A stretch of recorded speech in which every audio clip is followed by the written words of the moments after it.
Hi, everyone. Welcome to our second Innovators Toolkit. Thank you all so much for joining us with our second session of the semester. Today, we have Michael Zung joining us and graciously giving his time during this crazy time that we find ourselves in. Michael Zung graduated from William & Mary with a degree in International Studies in 1990. He then got his master's in International Studies from the University of Washington and his MBA from New York University Stern School of Business. He is here with us today as the co-founder and CEO of Bloomis Inc., a company with the goal of creating and curating textiles, decor, and other goods for a natural home. Thank you so much for joining us, Michael. And thank you, Sonia. I appreciate you having me. So it's great to be here, and I guess I'm gonna go ahead and share my screen then, right? For sure, fabulous. All right, let's try it. See if we can get the technology figured out. All right, there we go. All right, then I'm gonna just kind of like make sure that it presents okay. If there's ever any problems on your end, let me know. Will do. Yep, let's get this into presentation mode. Okay. Oh, I don't know. How come it's not? Hold on. There it goes. Okay. Now we're starting in the middle. Sorry about that. Let's start from the very beginning. Okay. So Bloomis. Bloomis, we are a home decor company, but with a certain design philosophy for living and a platform for change. I mean, the idea, we've just recently redone this mission statement, but it honestly hasn't changed that much since we started, and literally we only started like 18 months ago. So we're a very, very new company, but the idea behind it is to have home decor that has a mission to create sustainable products that inspire a calm, natural refuge at home. I mean, this was something we conceived of 18 months ago, but certainly very, very valid today as we navigate our new normal. So our mission is to make a material difference by doing good for people, the planet, and nature through everything we make and do. I mean, my background, I've been doing digital marketing since the 90s. I've done e-commerce. I've also done sourcing, and a co-founder of mine, Alex Bates, her background is she's our creative director. She was part of West Elm during its growth stages, as well as Martha Stewart before that. And the idea was really to look at, if you're going to launch a home brand in 2020, what would that home brand look like? I mean, the original idea probably was around like, hey, let's target millennials. They're buying homes. They're getting into it for the first time. But it really kind of morphed from that, because I don't really think it's about millennials. I think it's really about the 21st century consumer. I mean, it could be, I mean, it's not age dependent at all. There's plenty of people of every single age that, you know, care for the environment and care for what they buy, want to make it meaningful, want to buy something that does some good as well as looks beautiful. And that was really the goals that we had in mind as we created this brand. But as the topic of this conversation is, I mean, how do you get your first 10,000 customers? How do you get off the ground? I think that's a lot of issue for a lot of entrepreneurs starting out. I mean, you know, they have a great idea. They have a lot of things that they want to do, but you know, it's not like they'll make it and you'll come. I mean, no matter what you do, I mean, whether it's something in you know, tech, or something in home or clothes, or you know, whatever, restaurant. I mean, how do you get people to go there, and how do you create that? And so I'll keep that in mind as I go through this. I mean, it's not going to be exact prescription, but I think I picked up some things along the way, and I've also created. I also had my own digital ad company before that I created and sold, and I've done some other things in finance and other areas as well. And a lot of the concepts are just the same, whatever it is. So anyway, I'll go through this, and then you know, you can of course ask questions at the end. So I just showed you our mission and vision. We also look at our values. and the brands that we admire and the design qualities that we have. So we value sustainability, healthy living, purpose, philanthropy, slow living, mindfulness, meaningful possessions, honesty, humility, balance, quality, responsible. It's like a William and Mary where you have the student code. Do you still have that? Yeah. So all of these wonderful things to make yourself, the whole person. And the brands that we admire here, and some of the design aesthetics. Why do I show this, and what the heck does that have to do with getting 10,000 customers? I honestly think so much about it is being authentic, right? And because nobody's going to be going. I almost really doesn't. I mean, you could test me, but I mean, it almost really doesn't matter what kind of brand it is. I mean, you see Amazon with its commercials about sustainability. You have you have really almost every company, whether they're talking about Black Lives Matter or what they're doing around COVID to protect their employees or sustainability. I mean, there's just, there really has to be humanistic form to the, to capitalism, if you will, in order to succeed in it. And it's really about finding your tribe as well. So how do you get your first 10,000? Well, you got to find your tribe to do it, right? I mean, no pun intended for the William and Mary team, but I mean, you must find your tribe, and that is mantra. So whether you're selling, whatever it is online, whether it's widgets or home decor or a SaaS program, I mean, you have to find a vocal, enthusiastic tribe that is using your product and loving it. And that's what we certainly aim to do, and I think that's what we found. And to do that, I mean, you need this kind of mission and understanding of who they are, and who are the brands that you admire, and so you can constantly be looking like, what is Allbirds doing? What is Goop doing? What is Eileen Fisher doing? Right? I mean, you can understand that. Maybe some other ones that maybe not everybody has heard of, but you want to pull from them, like Skagerrak, a Danish furniture company, or One Hotels, which is just a hotel that everything they do is sustainable. Everything that they do shows its responsibility to the world, etc. It's not just a hotel; it's a philosophy, right? So really understanding different brands and how they're put together and what they do, and so that you can mirror it to find your own tribe of your first 10,000 as well. And it might not be the same as these, for sure. But it also might not be something that's exactly within your, I mean, we don't do food, where Erewhon does. I mean, we don't do clothes, which Eileen Fisher generally focuses on, right? So it might be something else, but it's something that, your customer might be using, and that's why they talk about lifestyle a lot. What would your customer relate to, like when they think about Bloomist, right? So we looked at other companies around us, I mean, like that are kind of exact competitors, but not necessarily our brands, like Serena and Lily. I mean, they started because they were textile designers. They're not, I mean, of course, if you look at their website today, you can see some things around sustainability. I mean, but their main thing is when you look them up and you Google them and you say, well, what's their sort of blurb that they put under their name? It's breezy California style with a passion for great design. Our look is casual, coastal, relaxed, yet refined. It's nothing about sustainability or anything like that. But what we do look at with them is their size, how they grew to that size, why they grew to that size, what their price points are, how their customers buy, all of those kinds of things. When we look at Serena and Lily, which is, a lot of people don't know them, but still they're pretty sizable, and they've been around for a little while, right? 75 million in 2003. Food 52 recently sold the majority of it for 100 million. That always gets our attention. It's like, okay, well, somebody wants them for 100 million, or valuation of 100 million. And there's 115 employees. What can we learn from them?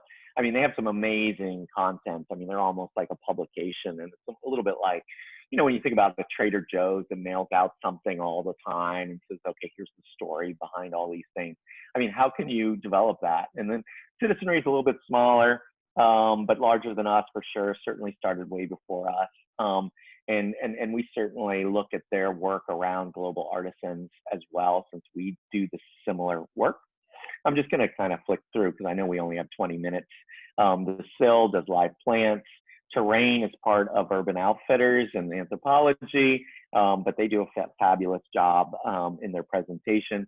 And then West Elm, where our former creative director worked for, and really is kind of almost the benchmark in the space in some ways, pioneer with fair trade. But they're so big right now, I mean, we almost can't relate to them. And they've become so watered down in a sense to maintain that type of growth. So in some ways, while we look to them, you almost can't relate at this point. And the other thing to understand really well, of course, I mean, I'm sure this is a mantra of all entrepreneur centers, right? I mean, know your customer really well. I mean, we started, you don't know them until you get at least like kind of 1,000, right? I mean, it's like, who the heck are they? But it was exciting once we sort of got 1,000 and we started to be able to, you know, survey them and understand what information and who they were. And we found that that a Bloomist customer is actually pretty wealthy. Like, I mean, in relative sense, I mean, i.e., they make $100,000 a year. Their net worth is over 250. They're 25 to 54 years old. 76% college educated. They love donating to humanitarian causes. They're trendsetters. They're overwhelmingly female, although, you know, there's 15% male. So it's not 100% by any means, but it's overwhelming. And then they're urban. They love the outdoors. They're home renovators. They're interested in arts and crafts. So it's really a good mix. I mean, one of our very first customers was a William & Mary professor. I was like, oh, look, you live in Williamsburg. I went to William & Mary. She said, yes, I'm a professor here. I love your thing. Wow. Yeah. So that was exciting. I was like, oh, great. Yeah. So that's been a good experience overall. But I mean, yeah. And they're not really discount hunters. They're looking for new things. They're looking for things that are valuable, things that are interesting. I mean, one of our best sellers, let's see, I mean, is a Matchstick Striker. I mean, this is like, I mean, it's 20 something bucks and it's a piece of rock, right? But I mean, it's unique. It comes from, there's a guy who kind of created this company who used to go on walks on the shores of Maine, which I guess are pretty rocky. And he'd collect these rocks and you know, very specific rocks that he would use. And you're supporting that company that continues to do that. And, you know, people like it because I'm going to do this in live and see if it works. It's this match. All right. Yeah, right. Oh my gosh. There we go. Yeah, so you can strike the match right there. And so if you have a candle or anything like that, I mean, instead of putting a, you know, Bic lighter next to it or something like that, I mean, you have a nice candle, you know, you want to put something nice next to it as well. So this is a very easy way to augment something in your home and have a little story around it. I mean, this little bud vase comes from Star, North Carolina. A woman down there designs these. Star is a city. I mean, there's like 769 people in a small little town, and they converted an old textile factory to make ceramics. So you're supporting a little town in North Carolina when you purchase these things. Plus, it's really cute and works really well. And you can like have these little Banksia plants, which are also kind of unique and grown in Australia and kind of rare, but you can get them dried. So you know, like these conversation pieces that you could have around your home, which is something pretty powerful. And like I said, it kind of creates that buzz and that tribe that you're looking for, right? Yeah. Okay, so I'm just going to keep clicking through. This is kind of a feel of the lifestyle if you were to expand it to every room. So we'll continue to move through. So here's 3 of the products I can highlight very quickly. One on the left there is Tunisian clay beads. They are made in northern Tunisia by a tribe there. that they pass this process to make these clay beads from mother to daughter. This process is also a UNESCO heritage classified art form as an intangible art.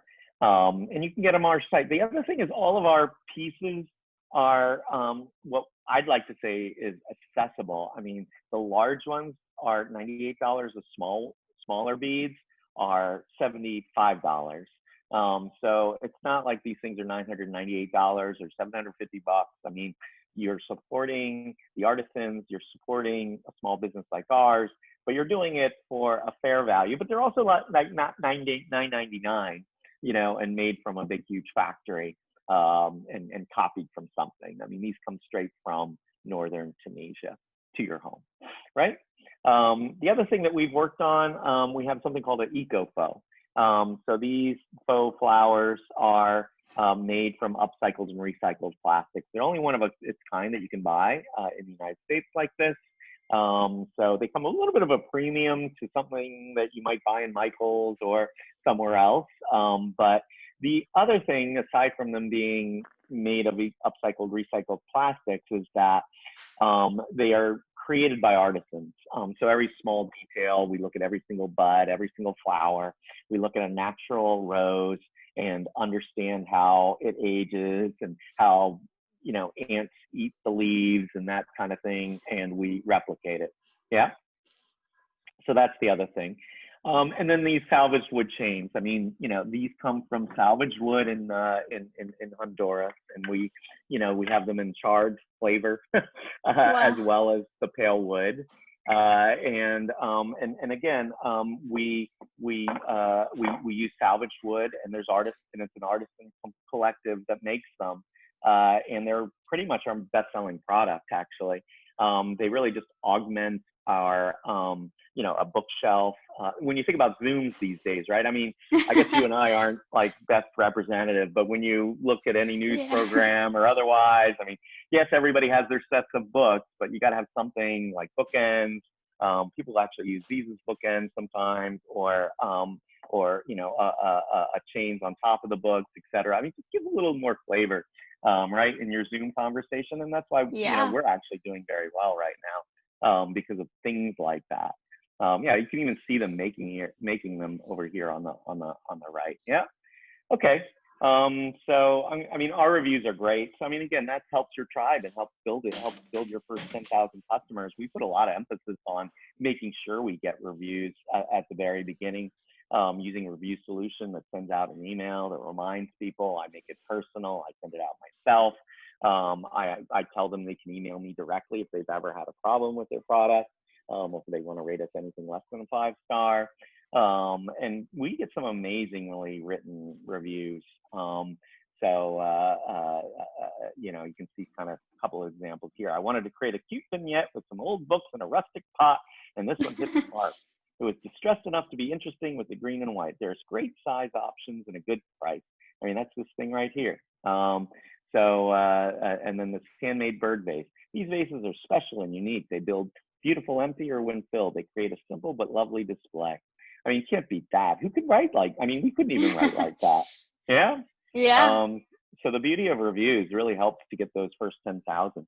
So here's really the playbook for the first 10,000, right? I mean, you need online marketing, influencer marketing, your owned channels, trade sales, editorial features, right? Easy. So you're going to go out and start your own company after this call, I presume. Yeah, exactly. You got me all figured out. I hijacked you. I was like, I need to know.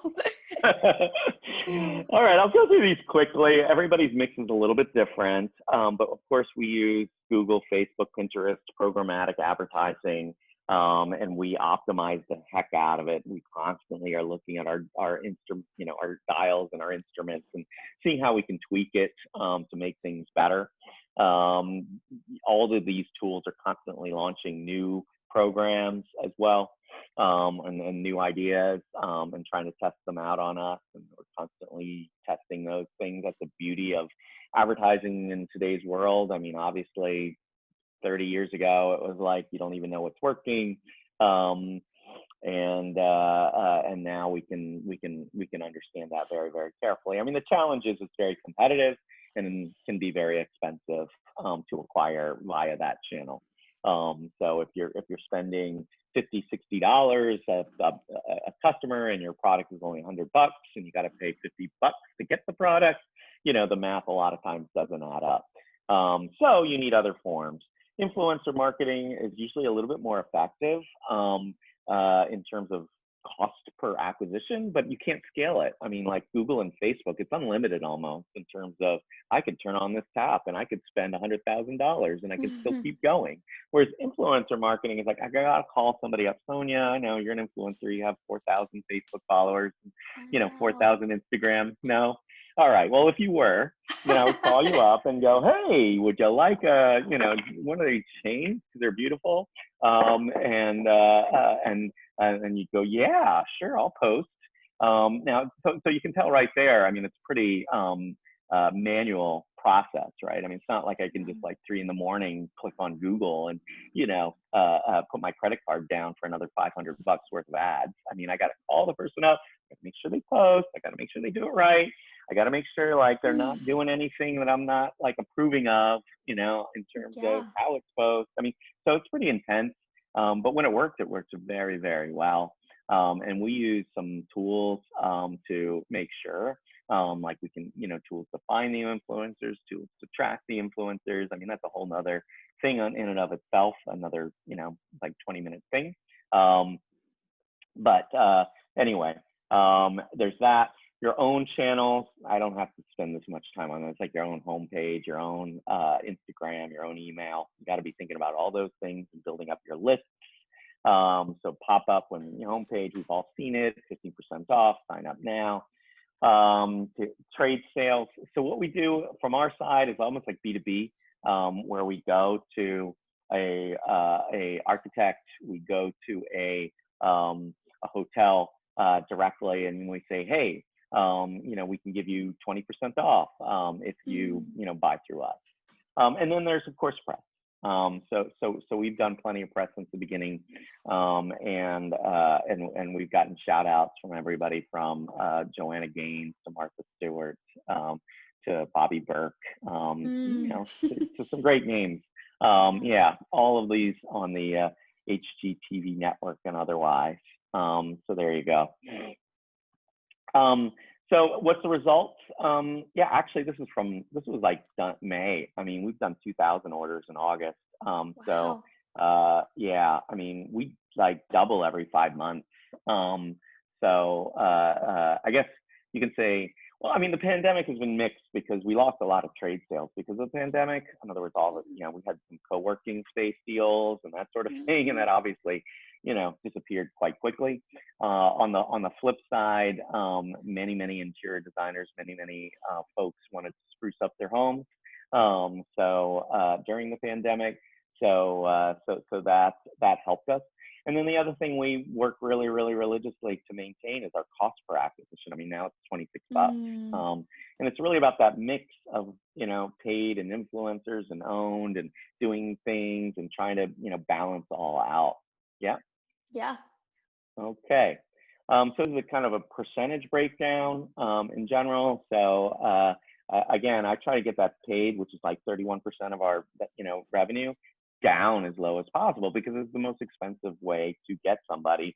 I mean, the cheapest way to get a customer, of course, so they can just come direct to your website. And so you got to use, ways to do that. We also use SEO, email marketing, influencer marketing, as mentioned, and trade to kind of balance it all out, right? You got to have these different channels. Sure. I always call it like, there's no magic like queen to, knight 7, or if you play chess, I mean, there's no like secret move like you can make and win in 4 moves or whatever that they always like teach. I don't know if you watch chess or know chess at all. I don't even know it that well, frankly, but I do know how to play. Yeah, no, I get you. Right. I mean, you need to move your pawns up the board like one at a time. I mean, there's no like, secret move that you can do. I mean, there's no silver bullet, honestly. And even when you find the silver bullet, it usually lasts like 3 days. And it's like, okay, well, that doesn't work anymore. Really. I mean, that's horrible, isn't it? But that's the truth. Okay, so that's the channel breakdown. That's it. How are we on time? Are we good? Yeah, we are so good. We can go to Yeah? Q&A if that's good with you. Yeah, why don't you ask me some questions?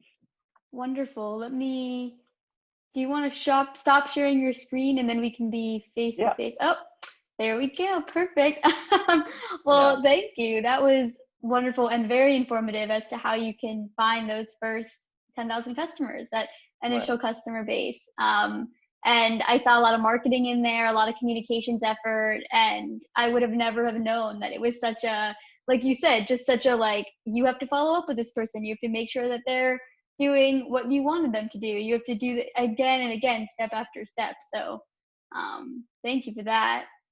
And yeah, one of my questions was, your whole talk was about getting your first 10,000 customers and also about the sustainability value of your brand, of Bloomist. And so with that in mind, I'm really wondering, okay, you're here, you followed all of Michael Zung's tips, you're a master, you're playing the game of chess. And how do you now transfer into a space where you're going to retain those customers, sustain them, if you will? Yeah, that's a great question. I mean, retention is incredibly important. Our clients, our customers or clients, as ever, really appreciate newness. So we're constantly kind of refreshing what we do, and bringing new things to the table for them. But a lot of times it's seasonal. It's seasonal wreath that's coming up, the holiday season, but it might just be the fall season. Yeah, I mean, like I said at the very beginning, I mean, they're trendsetters, and they put sustainability at the forefront. So when they're thinking about a wreath that they're just going to put on their door for Halloween, I mean, they might think of us. So those types of things are important, but also customer service. So you saw our ratings, and a lot of it has to do with how our team reacts to different issues and different problems that they may face. And so that I think is really, really important as well. Yeah, for sure.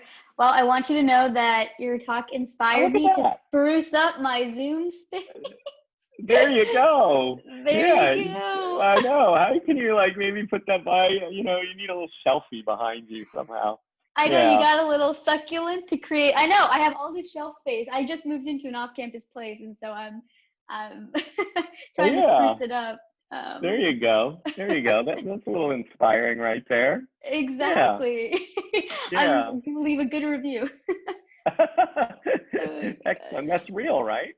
Yeah, no, it's totally real. We got it. I think we got it from the farmer's market. Oh, there you go. That's so my roommate picked it up, and so we're big plant people. We didn't have a lot of plants in my home growing up, and then when I got to college, my freshman roommate was really big into those sort of aerial plants. Yeah. That you hang in the glass and all of that stuff. So yeah, I'm definitely going to show this to her. This will be a treat. Yeah, good. Excellent. Yeah.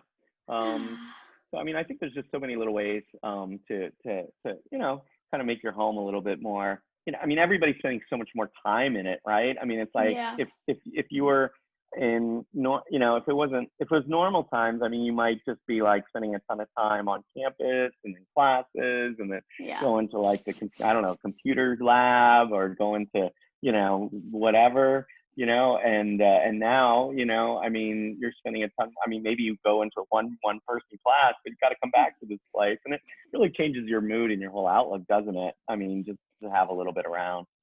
Yeah. No, that's such a good point. What are your top 1 or 2 tips for beautifying a dorm room? Okay, that's a great thing. Great question. I really do think it's just a little bit of plant there, here and there, like you just said. So just putting a little moment, I think. I got a little moment in my place. I mean, that just, it's just like a little orchid, but we put it in use different things. I mean, one of our designers is always talking about using everyday things. I don't know, Lassi cup. I mean, like a little metal cup that you use for chai tea, And we use that but it was like a little copper vintage one. It's really cute. And then you can use it as a,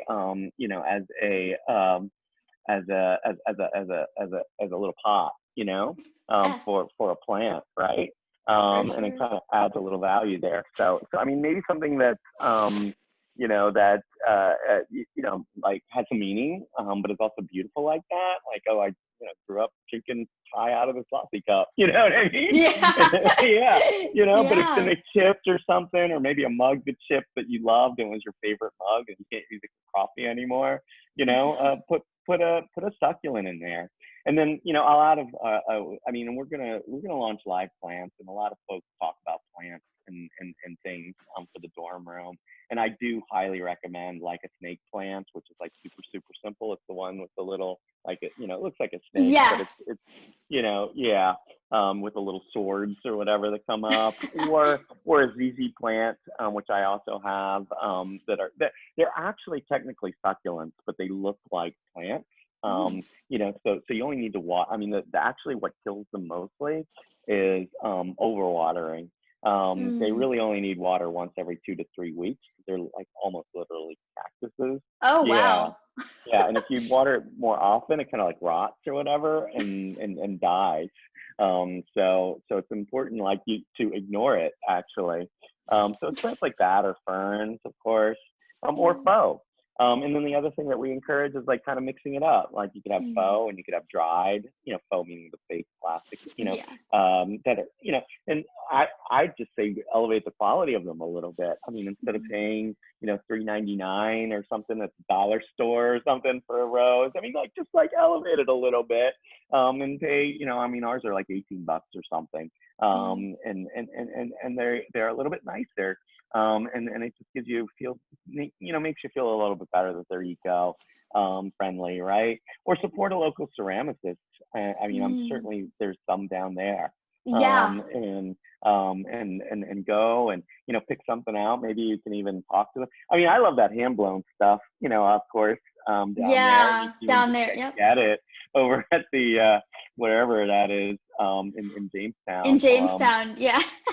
Yeah, I mean, my God, what a great thing to have that right there, and then be able to take advantage of it. And then put some dried in there. So put some dried flowers that look kind of nice, in there. You can get a Yeah. you can take a look. But I mean, we have like lavender and some basic stuff. Millet. It looks really, really nice. And so you can support a local farmer with those kinds of things as well. Or farmers, and I mean a lot of our farmers are in Oregon and Washington State, which are facing all those fires and things. So it'd be good to support them too, right? Yeah. Yeah, Absolutely. yeah. So I guess those are my tips. I hope that helps. Oh Yeah, my gosh. Yeah. Well, I mean, as you can see, yeah. I'm You're getting already there. getting there. Yeah. Well, thank you so much, Michael. I know that you are a busy guy and I want to respect your time. So thank you so much for joining us today. All right. You're quite welcome, Sonia, and best of wishes to you and the center and everything else. Let me know the feedback once we get it, I guess. Put your comments below, as they always say. Subscribe and comment. My 11-year-old knows how Absolutely. to do that. Look at you. I know you really do that social media. Look at that communication. Awesome. Well, best of luck to you. Stay well. All right. Take care. All right, Bye-bye. bye.